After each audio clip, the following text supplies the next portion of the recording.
TDP east అభ్యర్థిగా నజీర్ అహ్మద్ని కొద్దిసేపటి క్రితం అధిష్టానం ప్రకటించడం జరిగింది. ప్రస్తుతం ఆయన పేరును ప్రకటించిన నేపథ్యంలో నజీర్ అహ్మద్ మనతో ఉన్నారు. ఆయన ఏ విధంగా ఫీల్ అవుతున్నారని తెలుసుకునేటటువంటి ప్రయత్నం చేద్దాం. సార్ చెప్పండి, అనేక కాంపిటీషన్లు 3 పార్టీలకు సంబంధించినటువంటి అభ్యర్థులు అయినా కూడా మీ పేరుని సెలెక్ట్ చేయడం ఏ విధంగా ఫీల్ అవుతుంది? ముందుగా తెలుగుదేశం పార్టీ జాతీయ అధ్యక్షులు నారా చంద్రబాబు నాయుడు గారికి, అలాగే ప్రధాన కార్యదర్శి నారా లోకేష్ గారికి, పార్లమెంట్ అభ్యర్థిగా పోటీ చేపడుతున్నటువంటి పెమ్మసాని చంద్రశేఖర్ గారికి, పవన్ కళ్యాణ్ గారికి హృదయపూర్వకమైనటువంటి ధన్యవాదాలు తెలుపుతా ఉన్నా.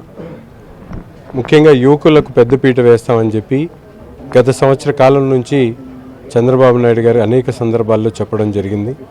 మాలాంటి యువకులకు దిశ నిర్దేశిస్తూ ప్రతిరోజు కూడా ప్రజా పోరాటాల్లో, ప్రజా ఉద్యమాల్లో, ప్రజలకు సంబంధించినటువంటి కార్యక్రమాల్లో ముందుండి నడిపిస్తున్నటువంటి నారా లోకేష్ గారి నేతృత్వంలో మనందరం కూడా దాదాపు 2-3 సంవత్సరాల నుంచి క్రియాశీలకంగా పార్టీ కోసం పనిచేయడం, అలాగే ప్రజల కోసం పనిచేయడం జరుగుతూ ఉంది.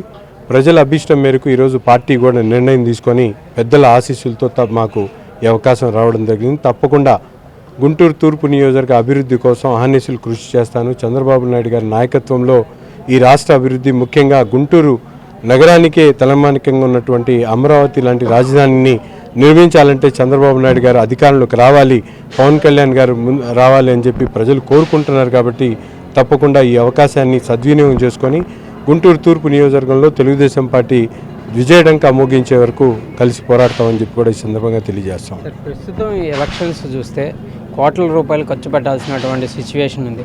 నజీర్ అహ్మద్ అంటే సామాన్యుడు అనే విధంగా కూడా పార్టీ నేతలు కూడా చెప్పారు, ఏం ఖర్చు పెడతారు ఏందో అనే విధంగా. ఎట్లా ఉండబోతుంది అనుకుంటున్నారు ఎలక్షన్? నేను సామాన్యులకే నాయకుడిని అవ్వాలనుకుంటున్నా, ఉన్నత వర్గాలకు కాదు. సామాన్యులకి నాయకుడు కావాలంటే సామాన్యుల నుంచి వచ్చిన వాడికి అవకాశం ఇచ్చాడు చంద్రబాబు నాయుడు గారు. సామాన్యులే గెలిపిస్తారు. అంటే ప్రస్తుతం ప్రత్యర్థి పార్టీ పూర్తి స్థాయిలో అభివృద్ధి చేశాము అనే విధంగా చెప్తున్నటువంటి పరిస్థితి ఉంది. మరి ఎదుర్కోవటం ఏ విధంగా, మీరు అభివృద్ధి జరిగింది అనుకుంటున్నారా లేకపోతే ఏ విధంగా? ఎక్కడ లేదండి. ముందుగా గుంటూరు తూర్పు నియోజకవర్గంలో గత ప్రభుత్వంలో చేసినటువంటి అభివృద్ధి తప్ప ఈ 5 సంవత్సరాల కాలంలో స్థానిక శాసనసభ్యుడు పూర్తిగా ముద్దు నిద్రపోతున్నటువంటి పరిస్థితులు ఉన్నాయి. ముఖ్యంగా నందివెలుగు బ్రిడ్జ్ దగ్గర నుండి మనకున్నటువంటి గుంటూరు నగరంలో ఉన్నటువంటి ఏ ఒక్క మౌలిక సదుపాయాలు కూడా అభివృద్ధి చెందకుండా, ట్రాఫిక్ సమస్య కానీ, రోడ్ల దుస్థితి చూడండి ఒకసారి. మార్కెట్ సెంటర్స్లో అనేక రకాలుగా దుస్థితి. ఈరోజు శానిటేషన్ కానీ, అలాగే వీధి దీపాలు కానీ, మనకు కావాల్సినటువంటి స్లమ్స్లో మంచినీరు కూడా దొరకనటువంటి పరిస్థితులు ఉన్నాయి. స్థానికంగా ముఖ్య ద్వారంగా ఉన్నటువంటి రామిరెడ్డి తోట ప్రాంతంలో ఈరోజు కూడా కుళాయి నీళ్లు, కలుషితమైనటువంటి నీరు వచ్చి నగరంలో 5 చనిపోయినటువంటి పరిస్థితులు. దీని అంతటి కారణం ఏంటంటే అధికారుల నిర్లక్ష్యం, అధికార పార్టీ నాయకుల ఏదైతే కరప్షన్ ఉన్నాయో వాళ్ళ ద్వారా ఇదంతా కూడా జరుగుతూ ఉంది. వీటినన్నింటినీ అరకట్టడానికి ఈరోజు తెలుగుదేశం పార్టీని, జనసేన పార్టీని గెలిపించడానికి ప్రజలు సిద్ధంగా ఉన్నారు. తప్పకుండా వారి ఆశీస్సులతో, సామాన్య ప్రజల ఆశీస్సులతో తప్పకుండా గుంటూరు తూర్పు నియోజకవర్గాన్ని అభివృద్ధి చేయడానికి నాకు అవకాశం ఇస్తారని చెప్పి నేను భావిస్తా ఉన్నాను. Thank you. ఇది నజీర్ అహ్మద్ చెప్తున్నటువంటి పరిస్థితి ఉంది.